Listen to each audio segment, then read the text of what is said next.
붓다의 시대 6번째 시간입니다.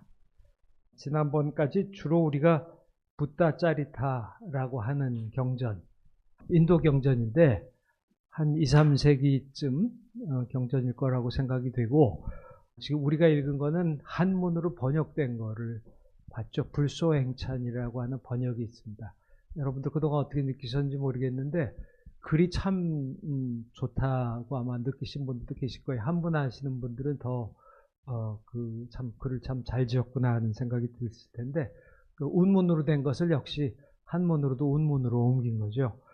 예, 오늘은 조금 다른 얘기로 가겠습니다. 우리가 부처님 깨달으시는 장면까지 봤는데, 그래서 이제 부처님 깨달으시는 장면을 부처님이 마왕을 물리치는 장면으로 보통 인도에서는 표현했고, 후대도 뭐 그냥 성도가 아니고 항마 성도란 말로 쓰기도 했죠. 그래서 그 얘기까지 했습니다. 10월 19일 날 그 리에논 강연에 오셨던 분들은 이 항마 성도, 이게 성도 장면, 성도라고 하는 걸 참 미술로 표현하기 어렵지 않았겠느냐. 그래서 이제 항마를 이용한 거 아니냐. 이제 그런 얘기를 하는 강연도 아마 들으셨을 거예요. 그래서 불소행찬을 보면은 여기는 한글로 되어 있습니다. 한글로 잘 옮긴 것 같아요. 그 한문에 비해서도 부처님이 깨달으신 곳에 대한 이야기들이 나오죠. 그래서 보살은 다만 혼자 논일며 저 길상수 밑으로 나아갔다고 되어 있고, 나무 얘기를 하고 있잖아요. 그리고 그 땅은 넓고 또 편편하고 부드럽고 빛나며 고운 풀이 나 있었다고 했고, 또 그 다음에도 이건 이제 조금 다른 부분에 나오는 건데 바로 이어지는 건 아니고, 역시 보리수 밑에서, 나무 밑에서 이제 해탈의 도를 이루려 했다고 하시고, 이제 그런 얘기들이 나오고 있습니다. 그래서 부처님이 어디서 깨달으셨는지에 대해서 일찍부터 사람들이 기억을 하고 있었던 거죠. 부처님이 역사적인, 석가모니 부처님이 역사적인 인물은 인물이셨겠죠. 근데 우리가 부처님을 놓고 이렇게 많은 이야기를 뒤에 풍성하게 이제 그리게 됐는데요. 그래서 역사적인 인물이셨고, 대체로 어디서 깨달으신 장소도 틀림없이 이제 어디 장소가 있었고, 그것에 대한 기억도 이제 있었던 겁니다. 그래서 이 아유광경이라고 하는 것은 아쇼카 왕의 전설적인, 전기라고 그러면 좀 그렇고 전설적인 이야기예요. 아쇼카. 그러니까 여기 나온 얘기를 다 역사적인 이야기를 믿을 수는 없죠. 근데 여기서도 이제 아쇼카 왕이 불법에 귀의하고 난 다음에 이제 한자로 아유광이라고 그러죠. 우파굽타라는 승려를 만나서 그 승려와 함께 순례를 갑니다. 요건 이제 나눠드린 종이에는 안 들어있어요. 그래서 보살이 연부제 나무 아래에서 선정을 닦아 욕망과 악한 법을 여인 곳입니다. 어딘지 아시겠죠? 전에 얘기했던 초선에 드셨던 곳이고, 그 다음에는 그 보관을 벗어주고 말을 돌려보낸 곳입니다. 각각 이렇게 가르쳐 주는 거예요. 또 그 다음엔 카시의라고 하는 건 카시에서 나온 비단 옷이, 근데 바라나시 비단이 옛날부터 좋았다고 그렇게 유명했던 겁니다. 그래서 사냥꾼의 옷과 갈아입고 출가하신 곳입니다. 얘기고, 그 다음에는 빈비사라 왕을 만나서 빈비사라 왕이 나라 반주겠다고 했었죠. 그런 것도 이제 기념이 되고 있었고요. 그 다음에 이제 울두람불, 그 두 명의 스승 중에 한 명이죠. 그 사람에게 질문을 했던 곳입니다. 라고 하는 것도 있고, 그 다음에 6년 동안 고행을 하시던 곳입니다. 라고 하는 것도 있고, 또 보살께서 우유죽을 받아서 잡수신 곳입니다. 하는 것도 있는데, 누구한테 어떻게 받아 드셨느냐 하는 거는 경전마다 얘기들이 다 달라요. 그러니까 우유죽을 받아 드신 것 같긴 한데, 그 이름은 자기 마음대로 이제 붙이는 거죠. 여기 16번이나 바쳤다. 아마 그 뒤에 드셨나 보죠. 그 다음에 우파굽타가 드디어 아쇼카 왕을 데리고 보리수로 가서, 보리수입니다. 손을 들여 가리키며 말했습니다. 이곳이 안욕다라 삼욕 삼보리를 깨달은 곳입니다. 그래서 아쇼카는 여기서 10만량의 금으로서 보리수에 공양하고 탑을 세운 다음에 곧 떠났다고 되어 있습니다. 자, 이렇게 기억을 하고 있었던 거예요. 제가 요거 이렇게 요 부분을 이제 말씀드린 거죠. 보리수가 있는 곳인데, 그 보리수가 있는 곳이 어딘지 따르는 무리들이 많은 성인이니까 어디였냐 하는 거는 뭐 일찍부터 기억이 됐겠죠. 지금 그곳은 오늘날 표준적으로 많이 쓰긴 보드가야라고 쓰고요. 다른 표기로 붓다가야라고 하는 말도 쓰입니다. 근데 이 말은 오래된 명칭은 아니고 이 보리수가 있는 곳에 이 말은 한 18세기쯤부터 쓰이지 않았나 하고 그렇게 생각을 하고 있어요. 그리고 이 말의 어원도 여기서 한 15km 뭐 그 정도쯤 떨어진 곳에 북쪽으로 가야라고 하는 곳이 있거든요. 가야 저기 우리 쓰는 가야하고 이름이 같은데 저렇게 한자를 썼죠. 가야라고 하는 곳하고 관련이 있을 거라고 생각을 하는 거예요. 그러니까 가야는 말하자면 힌두의 가야고, 그러니까 브라만의 가야고, 이 가야는 불교도들의 가야다라고 해서 붓다가야라고 불리기도 하고, 또 깨달음의 가야라는 뜻으로 보디가야 뭐 이렇게 쓰다가 보드가야라고 하는 이름이 나오지 않았는가 하고 생각이 됩니다. 원래 이곳을 일컫던 이름은 산스크리트로 우르빌바라고 불렀고 팔리어로는 우르벨라라고 불렀고 보통 우르벨라라고 알려져 있죠. 그러니까 그 니련서나 부근에 보드가야에 있는 곳을 우르벨라라고 불렀고 혹은 우르빌바 세나니라고도 이제 불렀다고 합니다. 그래서 이것에서 이제 한자로 뭐 여러 가지 여러 음역어들이 나오게 된 거죠. 우리 우르벨라 가섭이란 말은 뭐 많이 들으셨을 텐데 석가모니 부처가 처음 제도한 불을 섬기는 사명제가 있었죠. 그 우르벨라에 사는 가섭이 있었고 가야에 가는 가섭이 있었고 니다에 사는 가섭이 있었다. 사명제가 있었다 그랬죠. 그래서 옛날에는 우르벨바라고 아마 불렀지 않았을까 싶고 또 다른 이름도 가령 삼보디, 마하보디 이게 깨달았으니까 정각이라는 말의 삼보디라든지 대각이란 말의 마하보디라든지 혹은 여기에 부처님이 깨달으신 자리인 마지라사나 금강좌가 있어서 금강좌를 뜻하는 마지라사나라는 이름도 아마 부르지 않았을까 싶고 보디만다라고 하는 것은 또 자주 쓰인 말인데 보디가 깨달음이라는 소리죠. 만다는 도량이라는 소리입니다. 그러니까 보리도량이란 뜻의 보디만다라고도 이제 불리기도 한 것을 알 수가 있습니다. 자, 그래서 이제 이곳에 관해서는 뒤에 이제 역사적인 기록들이 있는 거예요. 인도 안에는 역사적인 기록이 없지만, 거의 없지만, 뭐 이렇게 명문 같은 거 남기기 전에는 중국 승려들이 다녀가면서, 어떻게 보면 인도 사람들에 비해서 현세의 시간을 굉장히 촘촘하게 기록하는데 아주 관심이 많았던 중국 승려들이 이제 인도를 다녀가면서 기록을 남겼죠. 그 중에 대표적인 사람이 몇 사람이 있는데 법현이라는 사람은 중국을 399년에 떠나서 412년경에 돌아갔어요. 그러니까 중국 사람들이 인도로 가기 시작한 것이 4세기 후반쯤 된다고 할 수가 있습니다. 본격적으로. 그러니까 갔던 첫 세대 중에 한 사람인데 상당히 넓게 여행을 했고요. 돌아와서 더군다나 기록을 남긴 겁니다. 그래서 이 기록 중에 부처님 태어나신 것에 대한 기록 얘기가 나오는 거예요.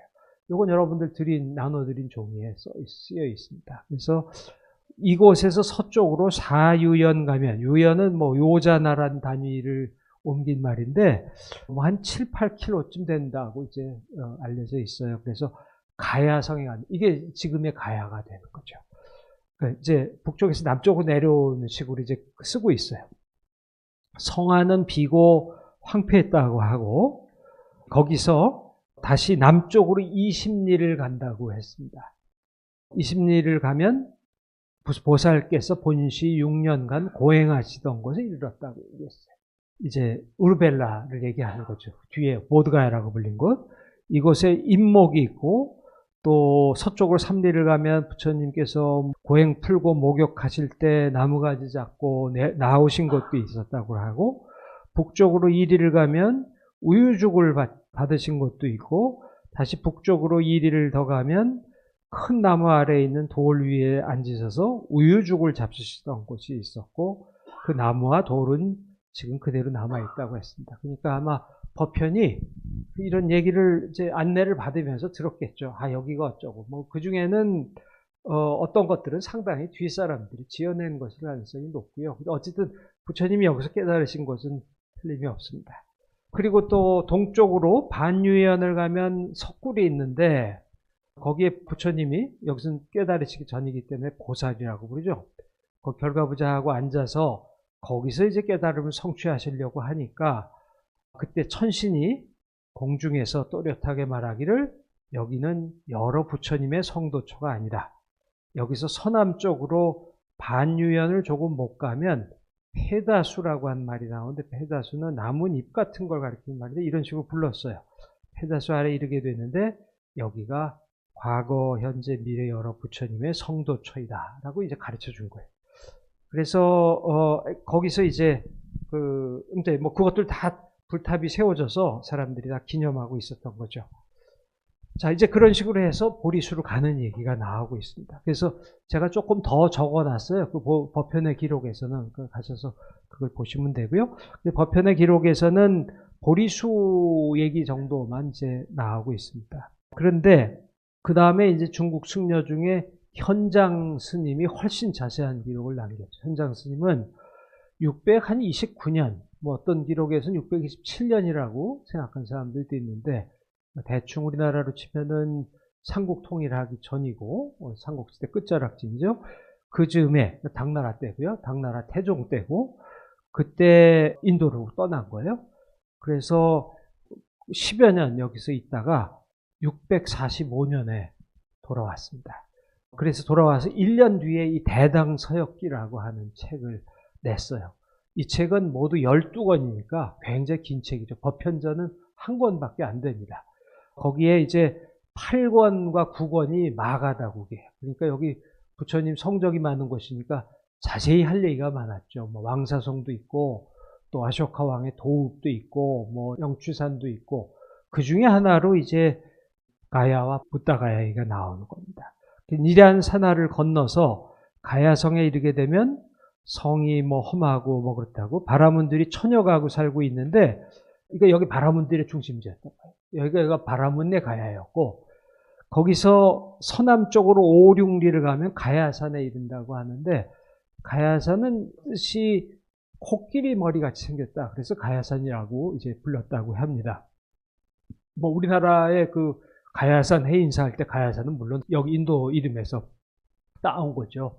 그 우리나라 지명 중에 얼마나 불교 지명이 많습니까? 그래서 가야산에 이르는데 계곡이 깊고 그윽하여 산봉우리와 바위가 험하게 솟아있고 산 정상에 스투파도 있고 불탑도 있고 동남쪽에 또 스투파가 있는데 거기가 가섭이 태어난 곳이라고 하고 또 그 다음에 가야가섭, 날지가섭이 이게 바로 불 섬기던 배화교 삼형제 우르벨라 가섭까지 그런 곳이 있다 그러고요. 가야가섭이 불을 섬기던 곳에 동쪽으로 큰 강을 건너면 발라그벌이라는 게 프라그보디라고 해서 전정각산이라고 부르면 되죠. 깨달으시기 전에 수행했던 곳이라고 해서 그래서 거기서 이제 깨달음을 구하셨는데 정각을 이루지 못하고 그래서 고행을 버리고 우유죽을 받아 마시고 정각을 증득할 자리를 찾기 위해 동북쪽 언덕으로부터 산으로 올라 정상에 이르자 대지가 진동하고 산도 기울고 흔들렸다. 그러면서 산신이 이 산은 정각을 이룰 만한 복이 있는 땅이 아니다. 금강정에 드신다면 땅이 아주 단단해야 된다는 거죠. 아주 뭐 든든해서 이 큰 사건을 견딜만 해야 된다. 그래서 보살이 서남쪽으로 내려갔다는 거예요. 산중턱의 낭떠러지에서 바위를 등지고 깊은 계곡을 바라보니 석실이 있었다 그러고 거기 앉아 계셨는데도 거기는 아니라고 또 공중에서 그러고 여기서 남쪽으로 14, 15리를 가면 고행처로부터 멀지 않은 곳에 비발나수, 이게 삐팔나무라고 하는 거죠. 인도에 인도 사람들이 종교적으로 굉장히 중요하긴 그 아래에 금강좌가 있습니다. 금강좌가 마지라 아사나라는 겁니다. 그 금강석같이 단단한 산이라는 소리인데요. 과거 미래 모든 부처님이 한결같이 그 자리에서 정각을 이룬다 하신 거예요. 그래서 보살이 이제 그곳으로 이제 가시게 되죠. 이제 그곳에도 이제 무왕이 아쇼카라는 소리입니다. 걱정이 없다 그래서 무왕이 그곳에도 스투파를 건립했다 그러고요. 보살이 전정각산의 서남쪽으로 14, 15리를 가서 보리수에 이르렀는데 둘레는 벽돌을 쌓아 울타리를 만들었고 높고도 견고하며 그 땅이 동서로 길고 남북으로 좁다고 했어요. 둘레는 500여 걸음에 달하는데 기묘한 나무와 빼어난 꽃들이 그늘을 연이어 만들고 있고 또 정문은 동쪽을 향해서 났다고 되어 있고 거기에 동쪽으로 나가면 니련선화가 보인다는 거예요. 그 남쪽에는 큰 꽃이 많이 핀 연못이 있고 서쪽은 좁고 험하며 견고하고 조금 높다는 얘기죠.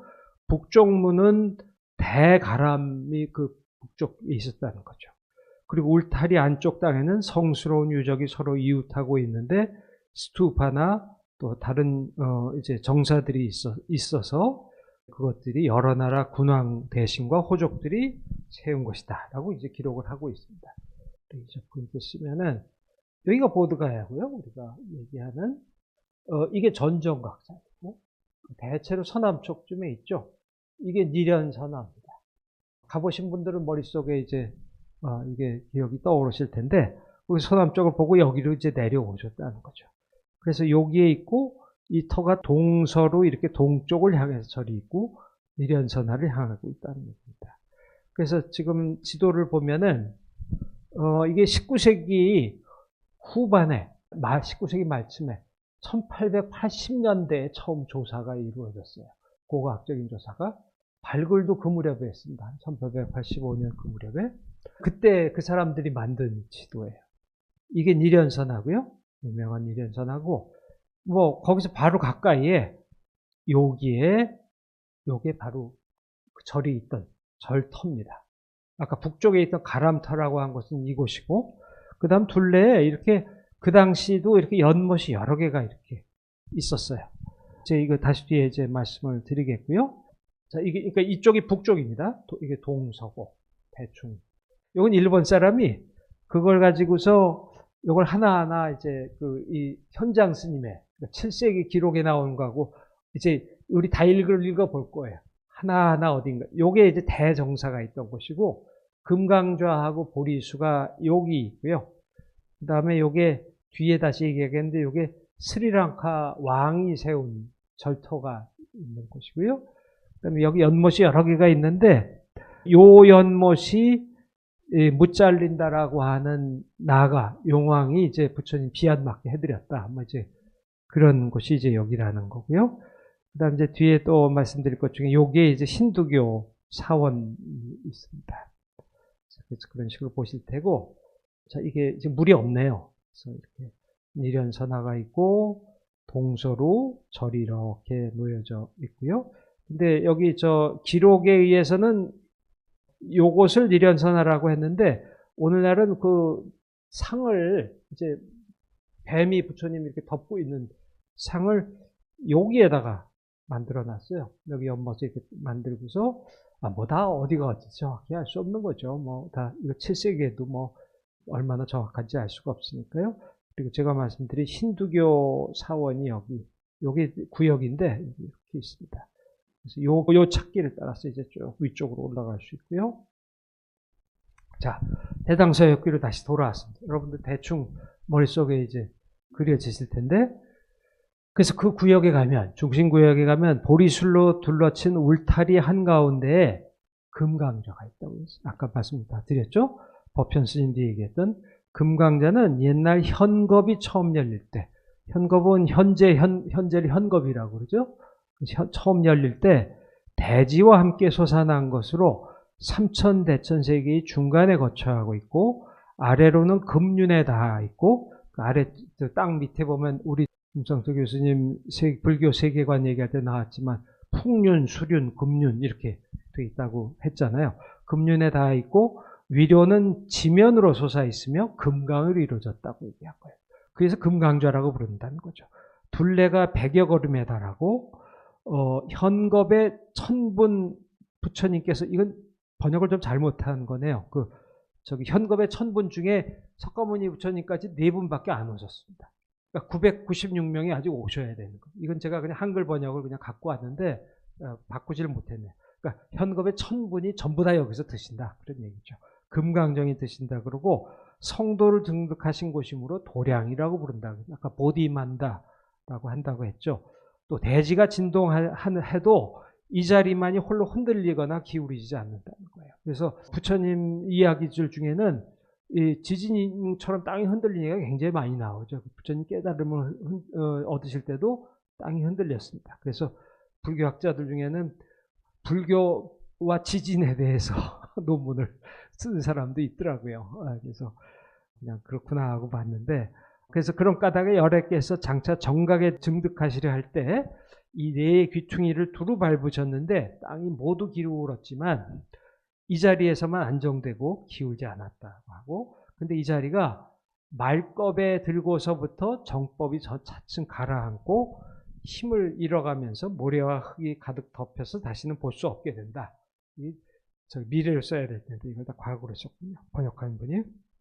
자, 부처님이 열반에 드신 뒤에 여러 나라 군왕들이 부처님께서 금강좌의 크기를 얘기하셨다는 얘기를 듣고 두 구의 관제자 보살상, 관제자 보살상은 관세음보살이죠. 그러니까 우리 반야심경에서는 관자재 보살이라고 부르잖아요. 관자재 보살상을 각각, 그러니까 금강좌의 남쪽과 북쪽에 한 구씩 모셨다는 얘기죠. 뭐 이제 그리고 이 보살상의 몸이 가라앉아 보이지 않으면 부처님의 법도 다 사라질 것이라고 했는데, 지금은 남쪽 보살이 가슴 부분 위까지 가라앉아 있다고 되어 있습니다. 지금은 뭐 이상이 뭔지 알 수가 없고요. 금강자 위에 보리수는 필발라, 아까 얘기한 비팔나무고, 부처님 제세 시에는 이 나무의 높이가 수백 척에 달했는데 여러 차례 베어졌지만 여전히 그 높이는 4, 5길이 된다라고 했고, 부처님이 그 아래에서 등정각을 이루셨으므로 보리수라고 부른다. 줄기는 황백색이고 가지와 잎은 짙푸른 녹색이다. 겨울과 이름에도 시들지 않으며 빛깔은 변함없이 선명하다. 인도는 그렇게 춥진 않죠. 그러니까 나뭇잎이 떨어지지 않고, 저는 이 사계절이 있어서 한번 죽는 계절이 있는 게 너무 좋은 것 같아요. 타이완 같은 데만 가도 거기 갔을 때 그런 생각이 들던데, 거기 가보니까 그 숲들을 보니까 죽기야 죽겠죠. 죽지 않는 숲이더라고요. 그러니까 그 숲들이 빽빽하게 이렇게 있는 거 보니까 굉장히 답답한 생각이 드는 거예요. 순환을 해야 될 텐데 하는 그런 생각이 들었는데, 인도도 그렇게 그게 아주 추운 정도는 아니고요. 그래서 매년 열애의 열반일이 되면 잎이 모두 시들어 떨어지지만 시간이 조금 지난 후 다시 예전의 모습으로 돌아간다. 이날 여러 나라의 군왕과 사방의 출가 승려와 제가 속인들이 와서 향수와 향기난 우유를 나무에 붓고 씻긴다.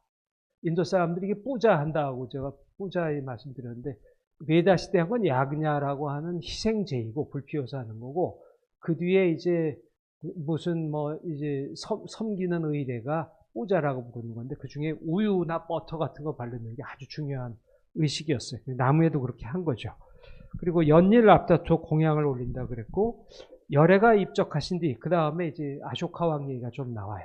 아쇼카 왕이 처음 왕위에 올랐을 때 처음에는 삿된 돌을 믿어서 부처님 유적을 훼손했는데, 그래서 몸소 이 보리수를 베어버리려고 나섰다. 그리하여 뿌리와 줄기와 가지와 잎을 베어낸 뒤 서쪽으로 수십 걸음 떨어진 곳에 쌓아놓고서 불을 섬기는 바라문에게 명하여 불태워 하늘에 제사 지내게 하려고 했다. 그러나 연기와 불꽃이 미쳐 가라앉기도 전에 호련히 두 그루의 나무가 생기고, 타오르는 불길 속에서도 잎이 무성했고 푸른 빛이 새기고, 그래서 이 나무를 회보리수라고 불렀다고 하고요. 무왕은 이 같은 신기한 일을 보고 자신의 잘못을 뉘우치고 우유를 뿌리에 부었다. 그러자 다음날 아침이 되자 본래대로 살아났다고 하고, 그래서 왕이 매우 기뻐했다는 거죠. 근데 이제 하면은 그 외도를 믿고 있던 왕비, 아쇼카 왕의 5번째 왕비라고도 해요. 가장 악독한 왕비로 나오는데, 아들을 눈을 멀게 하고 이제 그런 악행도 했다고 알려지는 왕비인데, 은밀히 사람을 시켜서 한밤중에 이 나무를 베어버리게 했다는 거예요. 근데 무왕이 아침에 보니까 그루터기만 보여서 슬퍼했는데, 다시 간절히 기도하면서 우유를 부었더니 하루도 채 되지 않아 다시 살아났다라고 하고, 그래서 왕이 경이로운 일이라고 여기며 돌을 쌓아서 울타리를 쳤고 울타리 높이는 10여 척에 달하며 지금도 남아있다. 근래 설상가왕이라고 하는 사람은 인도에 실존했던 샤상크라고 하는 왕이라고 알려져 있는데 힌두교를 믿은 왕이라고 알려져 있어요. 6세기 말쯤의 왕이고요. 그 외도를 신봉했다는 거죠. 그래서 부처님 법을 질투하고 승가람을 파괴했고 이 보리수도 베어버렸다는 거죠.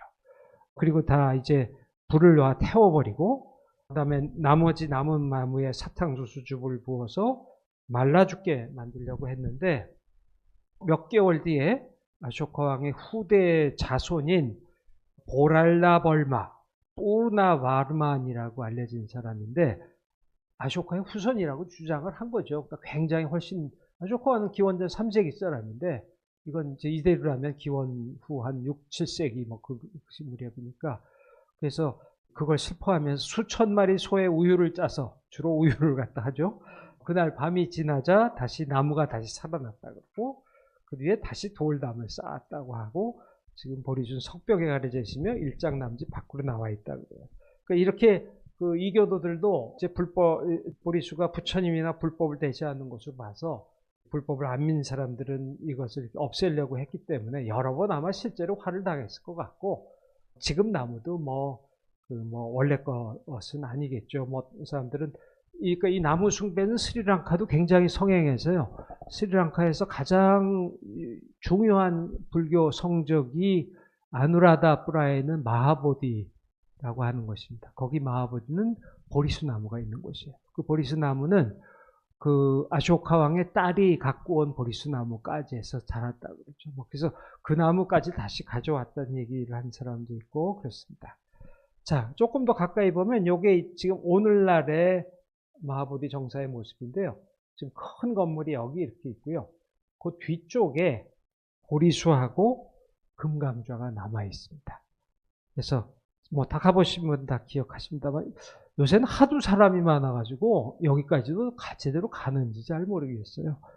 울타리가 쳐져 있고 큰 보리수가 있고 그 안쪽에 그 보리수는 지난번에 말씀드렸죠. 비팔나무라고 했고 인도 사람들이 원래 이렇게 종교적으로 중요성을 부여하던 나무여서 학명도 피쿠스 렐리기오사라고 하는 이제 이름이 붙었다고 이제 말씀을 드렸습니다. 이런 하트 모양의 잎사귀가 있고 슈베르트인가요? 슈베르트 보리수에 나오는 린덴바움하고는 다른 나무라고 이제 말씀을 드렸습니다. 자, 그래서 여기에 이렇게 금강좌가 지금 남아 있어요. 이건 처음 발굴됐을 때 모습이에요. 발굴 때 모습에서 지금 깨끗하게 이런 모습으로 있고요. 색인 모티프 같은 것도 있죠. 그래서 그런 여러 가지를 보건데 그게 아쇼카 왕 때 거하고 비슷하다. 그러니까 아쇼카 왕 석주 같은 데 나온 조각들하고 비슷하다고 해서 기원전 3세기쯤까지 원류가 올라가지 않나 하고 생각을 하는데 지금 보시는 이런 깨끗한 모습은 19세기 말에 새로 보수를 완전히 아주 대규모 보수를 한 겁니다. 19세기 말에 1880년대 이것을 보수하던 당시에는 이런 식으로 엉망이 돼 있었던 거예요. 그래서 그 자리에 한 10세기, 11세기경에 불상이 이렇게 모셔져 있었고요. 그래서 그걸 다 걷어낸 거죠. 그래서 이런 식으로 있었고, 이제 모양은 이제 이런 식으로, 이런 모티프라든지 위에 이런 것들을 가지고 연대를 대체로 추정하는 건. 그래서 이걸 금강좌라고 부르는 거예요. 근데 여기가 보리수에 울타리 치고 그런 얘기 나왔는데, 그걸 이제 보디가라, 이제 그렇게 보리원, 이제 그런 식으로 부르기도 하는데, 그런 것이 있었던 것은 이건 기원전 한 100년경의 부조고 이건 기원 후 1세기 초의 부조인데 거기에 그 보드가야를 나타내는 곳에 이런 식으로 보리수가 있고 양쪽 다 보리수가 있죠. 보리수 둘레에 이렇게 울타리가 쳐져 있어서 사당처럼 되어 있는 거예요. 그리고 그 안쪽에 이게 건물 안쪽이라는 얘기죠. 건물 안쪽에 금강좌의 이렇게 모습이 보입니다. 이쪽도 마찬가지고 그래서 여기에는 이제 경배도 하고 있지만 꽃들도 이렇게 뿌려져 있고 이제 그런 걸 볼 수가 있습니다. 그래서 여기는 이제 명문도 써 있는데 석가모니의 보리라고 그렇게 석가모니 저희 깨달음이라고 하는 글이 쓰여 있고요. 이건 보통 삼보표시라고 하는 거죠. 그래서 원래는 아까 보신 것은 우리 커다란 건물이 있지만 원래는 여기 금강좌가 이렇게 있고 거기 보리수가 있고 그렇게 돼 있고 지금도 그렇게 돼 있고 이렇게 돌로 된 울타리가 쳐져 있었을 거라고 생각을 하는 거예요. 그런데 지금 이 울타리가 일부만이 박물관에 남아 있어요. 이게 원래 이런 모습이었는데 그러니까 보리수만 섬긴 거죠. 그래서 보리수하고 빈대저만 지금 가시면 이런 울타리가 있긴 있습니다. 근데 이것은 그 큰 건물을 이렇게 둘레를 울타리가 치고 있고 원래 울타리는 박물관에 이렇게 가 있고 그래서 기원전 100년경의 조각들이 여기 새겨져 있는 겁니다. 자, 그래서 다시 현장 스님 630몇 년에 가셨던 거죠. 그 기록으로 돌아오겠습니다. 보리수의 동쪽에 정사가 있다고 그랬어요. 보리수 동쪽. 그러니까 동쪽으로 들어간다고 그랬죠. 동쪽으로 들어가요. 동쪽으로 가면 거기에 낮은 구역이 돼 있어서 거기를 들어가면 정면 입구가 있고 큰 건물의 뒤쪽에 보리수가 있어요. 그러니까 보리수 동쪽이라는 건 보리수를 동쪽을 막아서 가지고 큰 건물이 지어진 거예요. 불당이.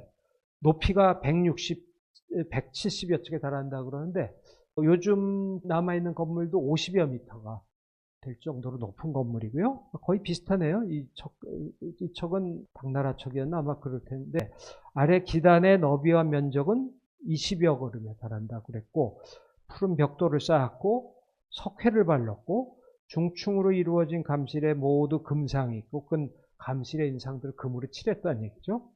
내면의 벽은 조각들이 있고 또 구슬 형상도 있고 천인과 선인들의 상도 있고 위에는 금동으로 만들어진 아말락과가라고 하는 이거 천장이 굉장히 정확하게 썼어요. 요즘도 힌두교 신전에 꼭대기엔 이렇게 둥글게 생긴 원반형의 장식이 들어가는데 아말락과는 커다란 망고란 열매란 소리인데 지금도 아말락과라고 부릅니다. 그게 제일 꼭대기에 올라가는데 현장이 상당히 그걸 듣고서 정확하게 쓴 거예요. 그러면서 그것을 보배로 된 병이나 보배로 된 항아리라고도 한다라고 쓰고 있습니다. 동쪽으로 높다란 누각이 이어지고 처마가 3층이고 모두 여러 부분이 금은을 새겨 장식했고 진주와 보배구슬 등이 뒤섞여 메우고 있고 내부의 방은 매우 깊고 금문은 3중으로 되어 있고 바깥문 좌우에 감실이 있고 왼쪽에 관세음보살상 오른쪽에 자시보살상이 있다고 했어요. 그래서 왼쪽이라고 썼는데 현장은 아마 보는 방향에 썼을 거예요. 그래서 부처님의 왼쪽에 관세음보살상이 있고 오른쪽에 자시보살은 미륵보살상이 있다고 쓴 거죠. 우리 동아시아에서는 좌협시, 후협시 그런 말 씁니다. 좌협시는 부처님의 왼쪽, 부처님의 왼쪽에 있으면 좌협시라고 그래요. 부처님의 오른쪽에 있으면 우협시라고 그러고 그래서 좌협시가 더 높은 자리입니다. 그러니까 동아시아에서는 아미타 3존을 만들면 반드시 여기에 관세음보살을 놓는데 인도는 중국하고 관념이 달랐어요. 그래서 보면서 왼쪽, 그러니까 우협시 자리가 더 높은 자리여서 거기 먼저 꼽은 거죠. 높이가 다 10여 척이라 그랬고 원래 이 정사가 있던 땅에 아쇼카왕이 먼저 작은 정사를 지었는데 뒤에 어떤 바라문이 이것을 넓혀서 지었다 그러고 근데 바라문은 힌두교 승려잖아요. 그래서 그 부처님의 법을 믿지 않고 대자체천은 주님이라는 소리인데 힌두교에서 쉬바 비슈는 어느 쪽이나 다 될 수 있지만 쉬바신을 섬기는 경우가 더 많죠. 그 천신이 설산에 산다는 얘기를 듣고 자기 소원을 빌었더니 천신이 말하기를 원하고 구하는 모든 것들은 복을 닦으면 결국 이루어진다. 선인을 뿌려야 돼서 복전을 구해야 하려면 보리수가 바로 부처님이 깨달음을 얻으신 곳이니 그곳에 가서 그러니까 말하자면 불법에 귀의하라는 얘기를 들었다는 얘기죠. 거기 큰 정사를 짓고 커다란 못을 파라고 해서 그렇게 했다는 거예요. 돌아와가지고 정사를 세우고 그렇게 했다 그러고 그래서 정사를 지었다는 거예요. 정사가 완성되자 바라문은 장인을 불러 모아서 거기에다가 이제 부처님을 모시려고 한 겁니다. 여기 그린다고 썼지만 이거는 조각하려고 하는 모습. 처음으로 성불 하는 모습이라는 건 부처님이 깨달음 얻으시던 때 모습을 조각한 상을 넣고 싶었다는 거죠. 그런데 아무도 그걸 만들겠다고 나선 사람이 없었다는 거예요. 한참을 지난 다음에 어떤 브라만이 와서 내가 할 수 있다고 얘기한 거예요. 그래서 그 얘기가 이제 상 만드는 얘기는 조금 뒤에 하고, 이게 동쪽 입구예요. 니련선하죠? 이렇게 들어가고 보리수하고 금강자는 여기 있어요. 금강자는 아까 보시는 것처럼 이 건물 뒤쪽에 바로 붙어 있죠? 거기에 이렇게 높은 건물이 지금 자리 잡고 있는 겁니다. 이게 좀 약간 저는 좀 의아한 점도 있어요. 보리수가 그렇게 귀중했으면 보리수를 막아서 이런 걸 만든다는 게 좀 이해가 좀 잘 안 되는 점도 있는데, 어쨌든 그런 일이 벌어진 겁니다. 그래서 이 건물이 있는데, 그래서 이 건물이 언제 만들어졌느냐 하는 게 좀 문제입니다. 그러니까 지금 어떻게 되어 있냐면, 여기에 이 부분에 금강좌하고 보리수가 이 부분에 있는 겁니다. 이게 큰 건물이고요. 이 부분에 이제 보리수하고 금강좌가 있는데, 그러니까 건물을 딱 막아서고 이 건물을 지은 거죠. 자, 근데 이렇게 지었는데 이 건물이 이제 이런 모습을 오늘날 가지고 있는 거죠. 그래서 이 건물이 언제 지었느냐 하는 게 이제 문제인데, 이제 이게 일찍부터 있었다고 주장하는 사람들은 가령 기원 후 한 2, 3세기쯤에 만들어진 것으로 생각되는 이런 점토판이 있다는, 테라코타로 만든, 거기에 이렇게 높은 건물이 있고 거기 부처님도 앉아 계시고, 그러니까 한 기원 후 한 2, 3세기까지도 올라갈 수 있지 않느냐, 혹은 1, 2세기까지 올라갈 수 있지 않느냐, 그렇게 하는데요. 그런데 이제 그 정황상 400년대간 법현 스님은 전혀 이 건물 얘기를 안 쓰고 있어요. 이렇게 큰 건물이 있으면 썼을 것 같은데, 근데 그 뒤에 온 현장 스님은 쓰고 있거든요. 630년이니까 한 230년 뒤에 온 거죠. 그 사이에 지어진 것 같고, 아무래도 한 5세기나 6세기쯤에 지어진, 그게 많은 학자들이 그렇게 생각하고 있어요.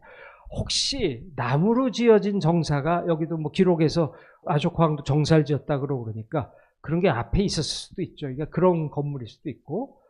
근데 지금 이게 오늘날 있는 건물이고 한 50여 미터 되는 건물인데, 이 건물은 좀 문제가 있어요. 무슨 문제가 있냐면, 이게 원래 모습하고 얼마나 비슷한지 알 수가 없는 겁니다.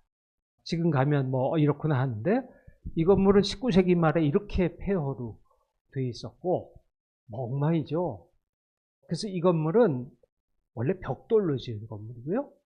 그 다음에 그 위에다가 스타코 있죠. 요새도 건축자재로 스투코, 스타코 쓰는데, 모래나 회 같은 거 개서 이제 밖에 바르는 건축 의장재가, 그거 뭐 망치로 깨면 깨지는 이제 그런 거죠. 뭐 비는 뭐 견디긴 하지만은 그런 걸로 조각을 덮은 거예요. 이렇게 조각을 성형해가지고. 그래서 이게 19세기 말에 이런 모습이었는데, 뭐 완전히 폐허죠. 근데, 자, 요건 그 전에 인도에서 힌두교 신정경에 한 5세기경부터 이런 건물들이 나오고 있어요. 벽돌로 쌓은 건물들. 근데 여기도 이렇게 높이 올라가고 있었어요. 그러니까 이런 비슷한 건물들이 이 시기부터 만들어지고 있었는데, 이것도 비슷하게 만들어진 거예요. 인도에서는 불교, 자이나교, 힌두교가 서로 다른 형식의 건물을 만든 것이 아니고 비슷한 건물들을, 불탑도 원래 자이나교나 불교도나 같은 모양으로 스투파 만들었다고 말씀드렸었는데, 같은 식의 불당을 만든 거예요. 그래서 이것이 힌두교에서 만든 힌두교 신전 모습이고, 이렇게 높이 뾰족하게 올라가는 건물인데, 이게 힌두교 신전의 위쪽 부분 다양한 모습들입니다. 그러니까 요거 보드가야에 있는 건물도 기본적으로 같은 형태를 가지고 있었는데, 이게 원래 형태인지 좀 알 수가 없는 거예요. 많이 부서졌기 때문에. 그래서 이런 식의 건물들은 한 11세기, 12세기경에 동인도에 있던 유명한 밀교 절에서도 이런 식의 건물이 만들어졌고, 이거는 미얀마의 빠간에 있는 아난다라고 이름이 붙은 절인데요. 역시 마찬가지 똑같은 형식의 건물이 있습니다. 그래서 힌두교, 불교, 자이나교 비슷한 형태로 건물을 쓰고 있었는데, 이런 식으로 벽돌을 만드는 것이 이렇게 쓰여지고 있고, 이것도 이렇게 폐허였던 것이 힌두교 건물이 이렇게 지금 복원을 해놓은 것인데, 이것도 이렇게 폐허가 되어 있던 것을 복원을 한 거죠. 어떻게 복원을 했느냐 하면은, 이 건물이 하도 유명해서 곳곳에 복제품이 있었거든요. 가장 유명한 복제품이 미얀마에 있는 미얀마 빠간에 있는 마하보디라고 하는 거였어요. 그래서 거의 같이 생겼죠. 두 개가. 그래서 요거는 훨씬 크기는 작아요. 작은데 이런 것을 해서 만들었고, 뭐 비슷한 건물이 치앙마이에가도 있고요. 스리랑카에도 있고, 뭐 네팔에도 비슷한 건물이 있고 그렇습니다. 이 건물이 처음 만들어진 건 아마 5, 6세기로 추정이 되고, 힌두교, 불교, 자이나교 다 비슷하게 쓰던 그런 건물 형식을 땄고, 어느 날 이런 형태를 갖게 된 것은 미얀마 사람들을 데려다가 복원을 시켜서 이런 모습이 된 겁니다. 자, 그래서 건물에 대한 말씀을 드렸고요. 정사가 완성되자 아까 그 장인불로는 얘기했죠. 아무도 낯선 사람이 없다가 어떤 브라만이 와서 하겠다 그럴 거예요. 그러니까 불상 만들려면 뭐가 필요하냐? 그러니까 향기 나는 진흙만 있으면 된다. 그리고 정사 안에 넣어두고 등불 하나만 비춰라.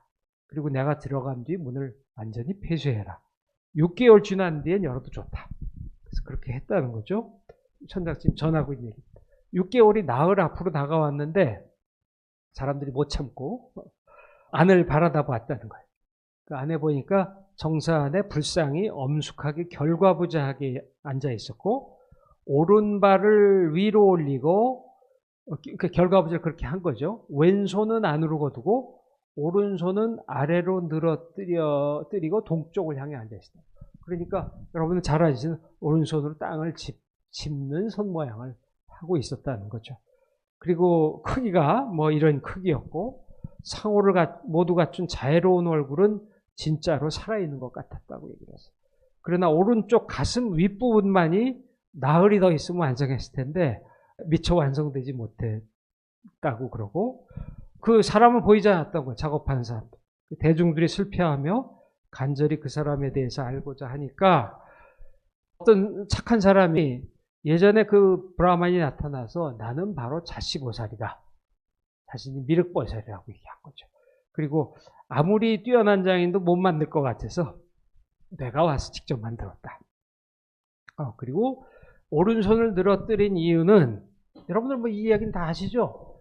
부처님이 불과를 증득하시려고 할 때 천마들이 와서 회방을 놓으니까 땅의 신이 악마를 항복하겠다고 했다는 거죠. 그러니까 열애가 부처님께서 그러지 말아라.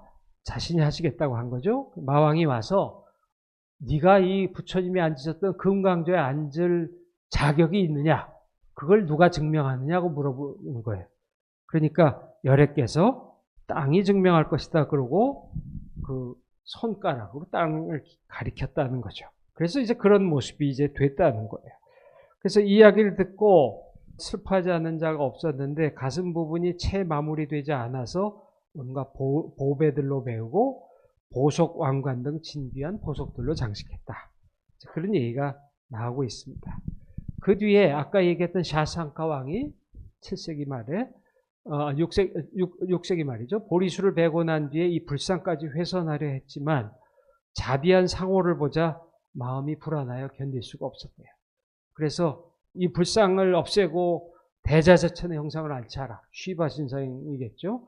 그러니까 재상들이 그랬다간 재앙을 받을까 두려워가지고 어떻게 할까 하다가 믿음이 깊은 자를 고용해서 불상 앞에 벽돌을 가로질러 쌓아 벽을 만들었다는 거예요.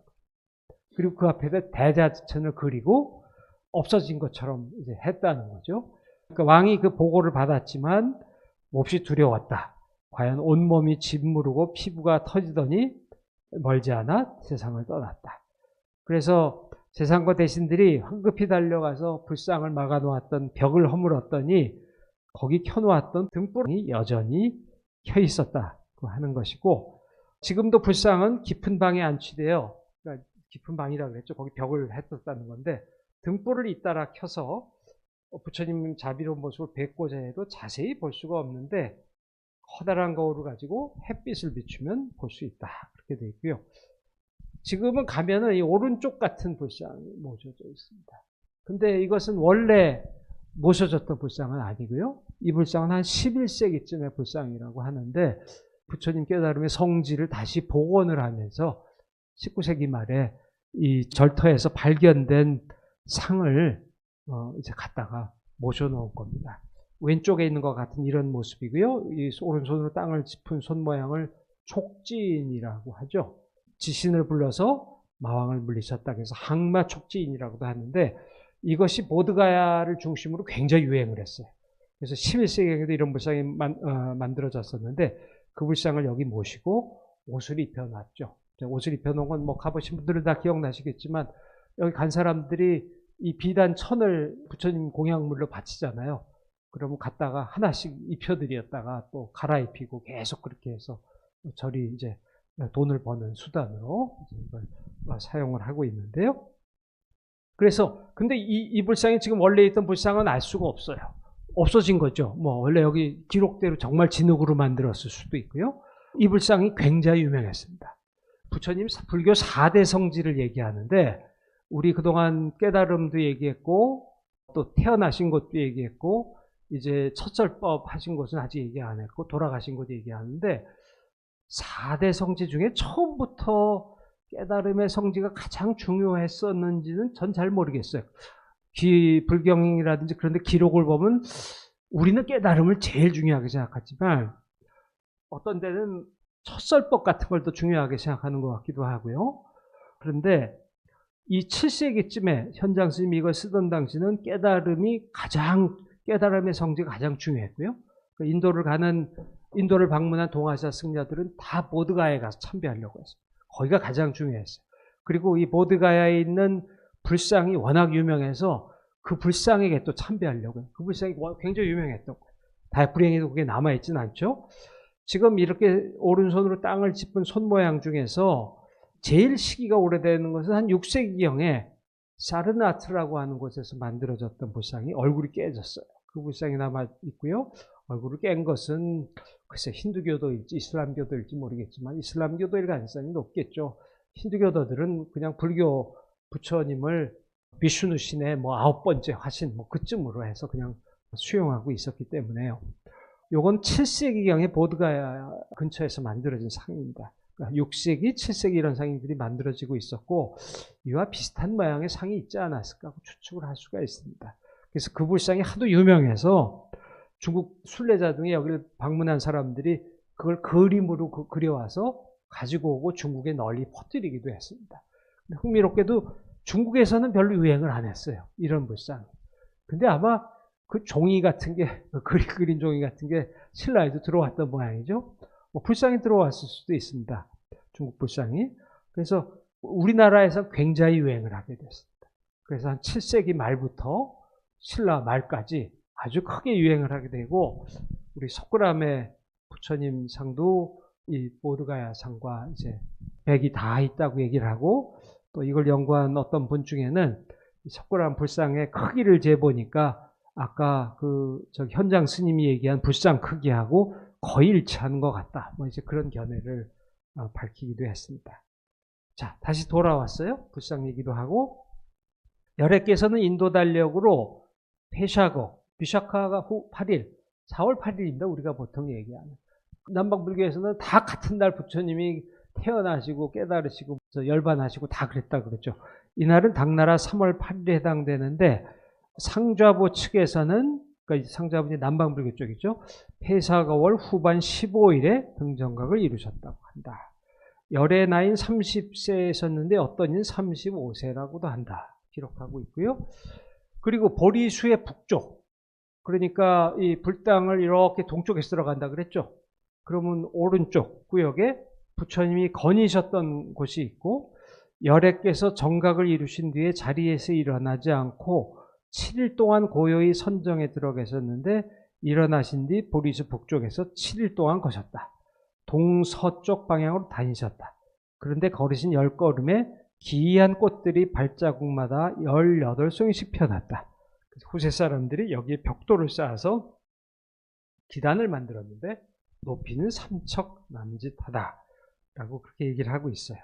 그런데 지금도 이건 보리수만 있던 당시 모습이고 아직 큰 불당이 생기기 전에 여기 이쪽에 그런 기단이 있습니다.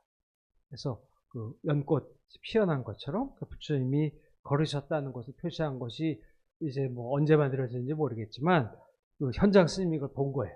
그걸 보고 기록을 했고요. 이건 불당이 만들어진 다음인데 거기에도 그 당시에도 요 불단이 있죠. 그게 어디 있냐면 여기 이렇게 기단에 그것이 이제 불당의 오른쪽에 이렇게 만들어져 있는 거죠. 또 거니셨던 기단의 북쪽 길 왼편에 반석이 있는데 거기도 정사가 있고 그런 얘기가 있고 여러 것들이 이 구역에 있었다고 봅니다. 보리수의 서쪽으로 뒤쪽이죠. 멀지 않은 곳에 정사가 있는데 거기도 불상이 있고 그 다음에 보리수에서 남쪽이라고 하는 것은 그 들어가면서 이제 아래쪽 왼쪽에 있는 거죠. 거기도 스투파가 있는데 100여 척에 달하고 아쇼카가 만들었다고 한다고 이건 제대로 흔적이 없습니다.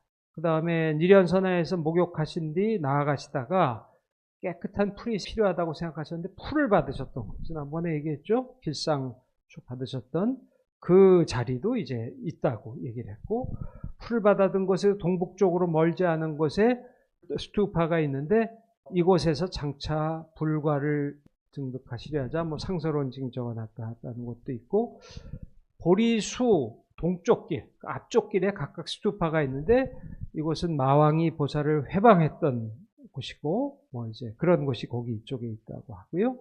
보리수의 서북쪽이니까 들어가면서는 이쪽에 가섭불상이 있다. 가섭불상은 지난번에도 말씀드렸지만 과거 부처님 중에 한 분이죠. 석가모니 부처 바로 전에.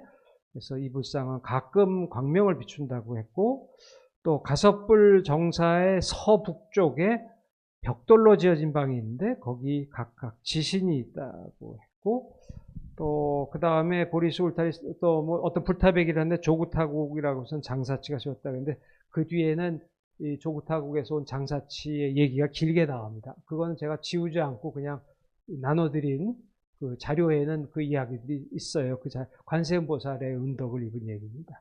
그 다음에 보리수 울타리에서 동남쪽으로 니구율수, 니그로다라고 하는 나무 옆에 정사가 있고 또 그것이 이제 범천왕이 부처님께 설법하시라고 청했던 곳이라고 하는 것이고 또 울타리의 네 기퉁에 각각 커다란 스투파가 있는데 여기 또 이제 부처님이 지나셨다고 하고 그 다음에 보리수 울타리 밖 서남쪽에는 우유죽을 바쳤던 소치는 여인 두 여인의 집이 있다고 하고 그 다음 보리수 울타리 남문의 밖에는 남문 밖이라고 하는 것은 지금 연못이 있는 쪽에 큰 못이 있는데 둘레가 700걸음이 되고 또 다른 못에서는 부처님이 옷을 빨려고 하셨던 그런 곳이고 서쪽에는 옷을 빠신 뒤 말리려고 했던 것이고 뭐 그런 얘기들이 다 있습니다.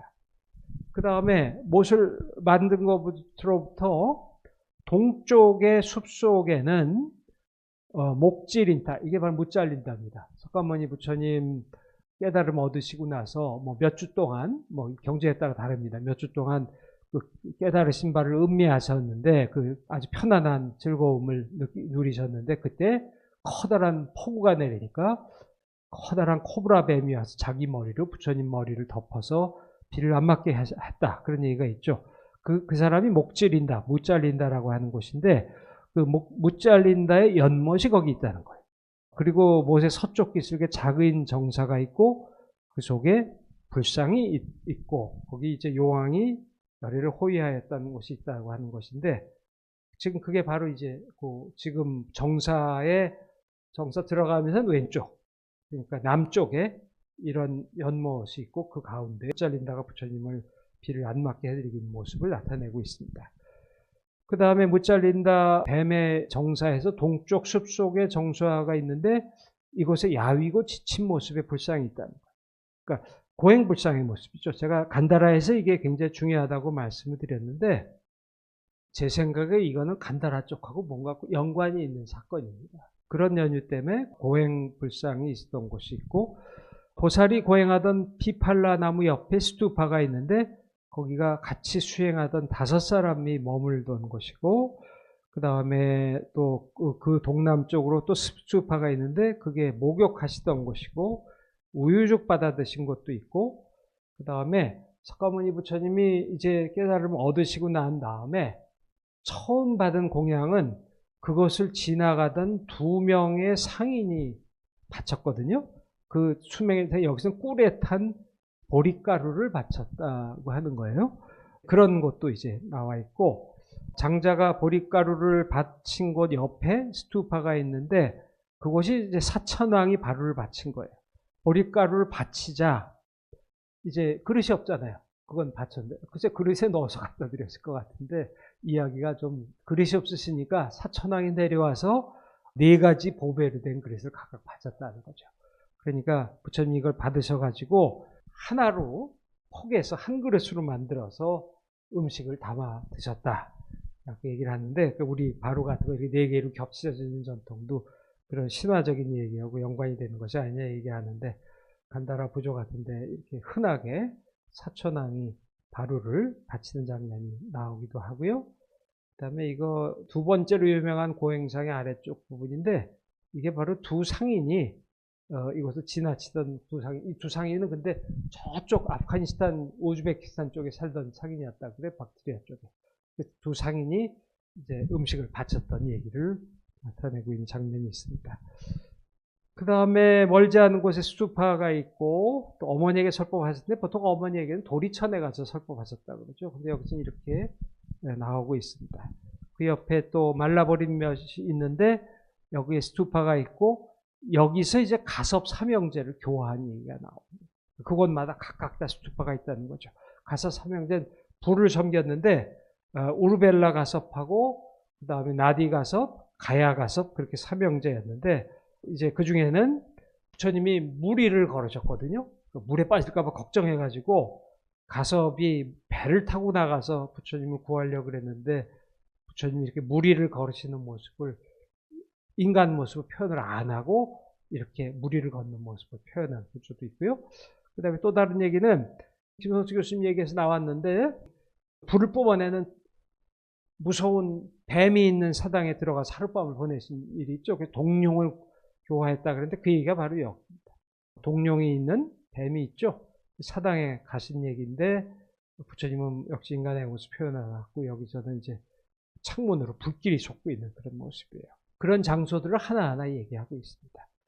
그 다음에 눈먼용 만나는 얘기 지난번에 말씀드렸죠. 이제 깨달음의 자리로 가시다가 이제 그 자리도 얘기하고 그 다음에 또 뭐 마왕에 공격했던 그런 자리도 얘기를 하고 그런 자리들이 많이 나오고 있습니다. 보리수의 북쪽문 밖에는 마하보리 승가람이 있었다고 그래요. 오늘날 여기 이 커다란 불당을 마하보디라고 부르기도 하는데 현장 스님이 얘기하는 마하보디 승가람, 마하보디 사원은 승가라라는 게 싱할라, 스리랑카 국왕이 세운 곳이고 굉장히 컸다는 거죠. 6원이 이어져 있고 관각이 3층이고 스투파엔 열애의 사리가 있었고 또 뭐 이제 그것을 꺼내서 대중들에게 보여주기도 하고 승도가 1000명이 채 못 됐는데 모두 대승상좌의 법을 익히고 있었다. 이런 불교 교단사를 공부한 사람들에겐 재미있는 부분인데 상좌 부분은 흔히 남방의 비대승, 소승을 얘기하는 건데 그냥 상좌부가 아니고 대승자가 붙은 상좌부가 있었다는 거예요. 그러니까 아마 스리랑카 쪽에 기원을 둔 대승 계통의 부파였는지 뭐 하여간 이 구절 하나 정도만이 알려져 있지만 근데 뭐 잘 아시는 바와 같이 스리랑카에도 대승불교가 한때 상당히 한 세력으로 있었습니다. 무해산사파라고 하는 것이 대승불교파였는데 나중엔 그게 뭐 다 탄압을 받아서 다 없어졌죠. 자, 그래서 그 터가 발굴시에 이런 그 가람의 일부가 발견. 6원이라고 하는 건 이런 게 6개가 있었다는 얘기니까 훨씬 규모가 컸다는 얘기죠. 그리고 보리수 남쪽으로 10여리에 달하는 거리엔 부처님 유적이 연이어 하나 있어 하나하나 들어 말하기 어려울 정도였고 모든 사람들이 예배하고 공양을 올린다고 되어 있어요. 그래서 이것은 우리가 흔적을 확인할 수 있는 거. 아까 영국 사람들이 1880년대 발굴을 했을 때 그 유지를 가지고 여기가 이제 대정사, 한 50m의 대정사가 세워졌던 곳이고 금강좌가 여기가 스리랑카 국왕이 세웠다는 절의 일부가 이쪽에 있고요. 이름은 여기가 붓다의 저수지라고 되어 있고 여기가 이제 못 잘린다 저수지라고 되어 있는데 오늘날은 여기 가운데다가 이제 못 잘린다 왕이 부처님을 보호하고 있는 모습을 만들고 있습니다.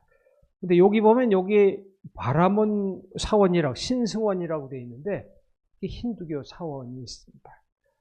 자, 그건 다시 뒤에 말씀드리고, 그래서 이 보드가야는 한 7세기 이후에는 인도 불교에서 가장 번성한 곳이었어요. 근데 7세기 이후는 힌두교가 부흥해서 굉장히 번성했거든요. 그래서 지역적으로 일부 지역에만 불교가 그 세력이 남아 있었어요. 근데 이쪽 비하르 벵골, 동인도 쪽에는 불교 후원하는 왕이 있었기 때문에 불교가 좀 명맥을 잇고 있었고요. 그래서 이곳에서는 불자들이 와서 많은 이런 작은 탑을 세우기도 하고, 이 탑에는 이런 점토로 만든 것을 찍어서 넣어서 모시기도 하고, 거기 일종의 다라니가 들어있었던 겁니다. 그 다라니는 우리가 굉장히 잘 아는 연기법송이라고 하는 거. 인도에서 제일 유명한 계절이었습니다. 제법 종연기, 열애 설시인, 피법 인연진, 시대사문설이라고 하는 유명한 구절인데, 이게 동아시아에서도 크게 유행하고 인도 여행으로 여기 있는 것도, 여기 쓰여진 것도 그 연기법송이라고 하는 것이고요. 그래서 이런 것들을 다라니, 일종의 다라니죠. 다라니를 적어서 그걸 부처님 일종의 법신으로 삼아서 넣어서 이렇게 작은 불탑들을 바치는 그런 관습이 있어서 지금 수많은 불탑들 중에 남은 일부만이 이제 있습니다. 이건 제가 지우지를 못했네요. 뭐 이런 식으로. 왼쪽은 산스크리트 구절이고요. 그래서 여기 보시면은 이게 본구역이에요. 지금 여기 큰 불당이 여기 있고, 여기가 이제 그 힌두교 사원이라고 하는 곳인데, 여기에 지금 그 힌두교 사원 구역이 있습니다. 한 15세기경까지는 불교가 명맥을 잇고 있었던 것 같아요. 그래서 샤리푸트라라고 하는 승려가 있었답니다. 불교 승려가. 그 사람이 여기 절을 지키고 있다가 네팔에 갔대나 뭐 그런데 근래 이걸 가지고 책을 쓴 사람이 있더라고요. 외국에서. 제가 아직 읽어보진 못했는데, 그래서 거기서 이제 그런 얘기를 하고 있다고 이제 들었는데요. 그러니까 한 15세기 정도까지도 명맥이 이어지고 있었던 걸 알 수가 있죠. 근데 제가 전에도 말씀드린 것처럼 불교는 비주류 종교고 힌두교는 주류 종교고, 불교의 전성기에도 아마 다수의 사람들이 힌두교였을 것이고, 그런데 이제 한 5세기, 6세기 지나면서 불교는 두 개가 이쪽이 양극화가 됐다 그럴까요? 한쪽은 교학을 열심히 해서 그런 엘리트들이 있었고, 또 한쪽에서는 불교가 원래 제사하는 종교가 아니었지 않습니까? 신을 섬기고, 그런데 제사를 지내는 종교처럼 좀 돼간 거죠. 그래서 복을 얻으려고요. 우리나라 불교도 출가 수행 열심히 하는 스님들도 계시지만, 또 상당수 스님들은 이 제사를 맡아서 하시는 분이 됐는데, 그렇게 되면서 그 제사가 발달하다 보니까 그 제사가 힌두교 의례를 많이 배우고 따르고 그렇게 된 거예요.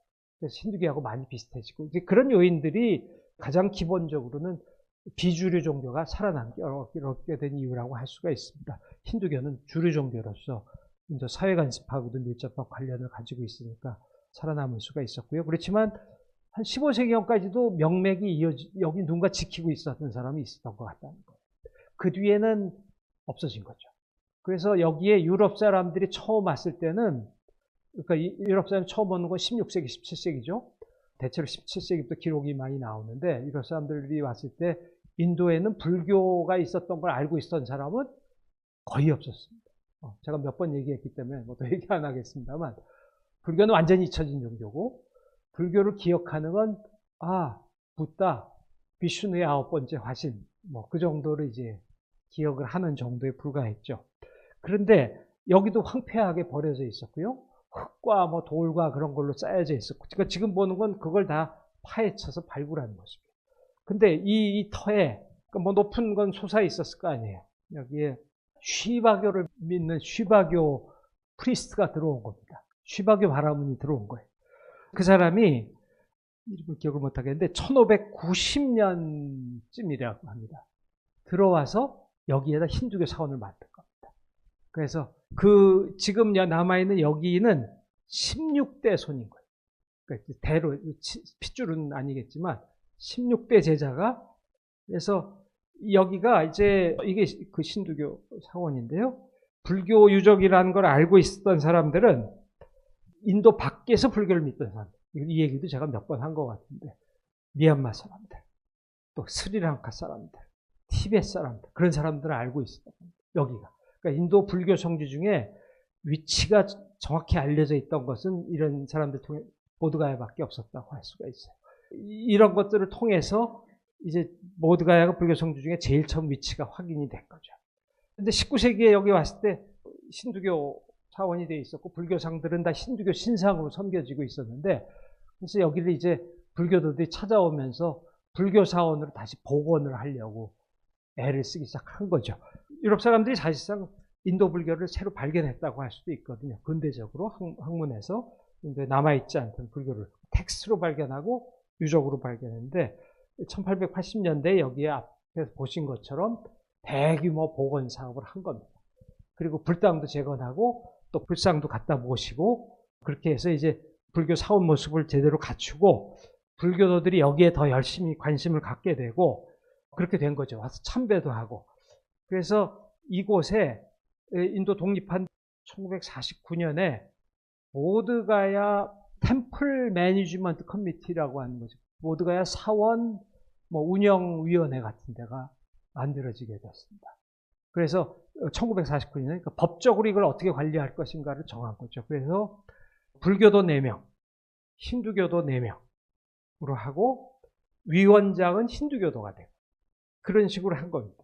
그래서 실질적으로는 불교도들의 성소지만 관리는 힌두교도가 다수인 위원회에서 이제 맡고 있다고 할 수가 있는데, 제가 이 상황은 잘 모르겠는데 2013년에 이 규정을 개정하면서 힌두교도가 아닌 사람도 이 위원장을 맡을 수 있도록 그렇게 규정이 개정됐다는 것 같아요. 근데 그걸 놓고 여러 가지 말하자면 갈등이 있었던 것 같아서 개정이 됐는데, 그게 이제 실행이 안 되고 그렇게 돼서 갈등이 많이 일어났는데, 그래서 그런 불교도들은 오늘날 또 이걸 굉장히 열심히 다시 회복해서 찾으려고 그러고요.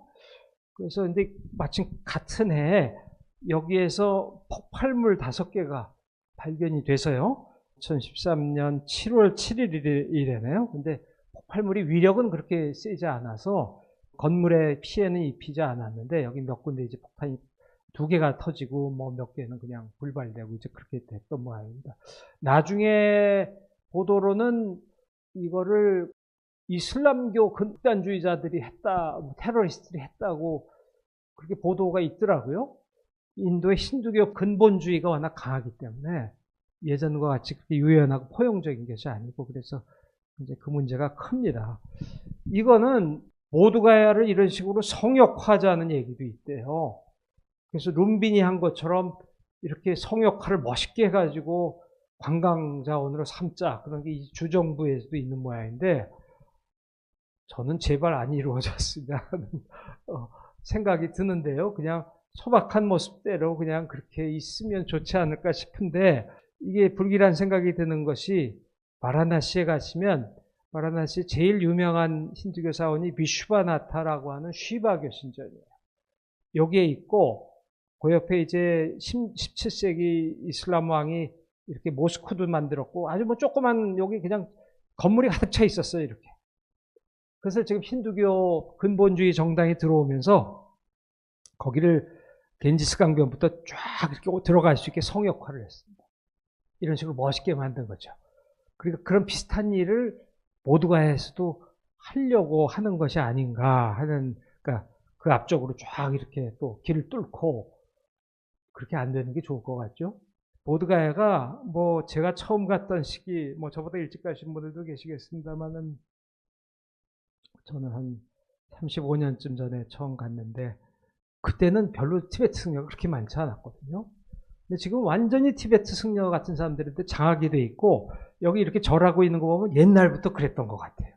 그런 착각을 주는데, 그래서 옛날에 조용하고 그런 맛을 좀 느낄 수가 없어요. 그래서 근데 이렇게 가면은 오래전부터 이랬던 것 같죠. 그것도 좀 안타까운 점이고요.